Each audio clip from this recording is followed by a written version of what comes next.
আসসালামু আলাইকুম রহমতুল্লাহ। এটা বিগত 6-7 মাস যাবত এটা আমি ব্যাংকটা জমাইছি। আজকে খুলি কত টাকা দেখি আর কি, আপনারাও দেখেন আমার সাথে, ঠিক আছে? বিসমিল্লাহ বিসমিল্লাহ। মাশাআল্লাহ মাশাআল্লাহ।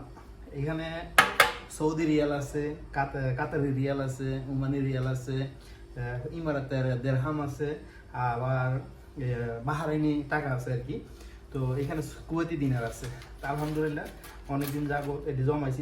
মাঝে মধ্যে আবার মানে খুললে আমি টাকাগুলো রাখছি, কি জন্য? ওই টাকাগুলো বেশি হয়ে গেলে আছে না, টাকা ঢুকতেছে না। তো এই কারণে কি করতাম, বাইশ করে আবার সুন্দর করে রাখতাম, যেহেতু টাকাগুলো জমে আর কি। তো আলহামদুলিল্লাহ এখন অনেক মোটামুটি কত হয়েছে এটা গণবো এখন আর কি, গণার পালা। আসলে গনতে গনতে আপনাদেরকে জানাইতেছি কত টাকা আর কি, ইনশাআল্লাহ।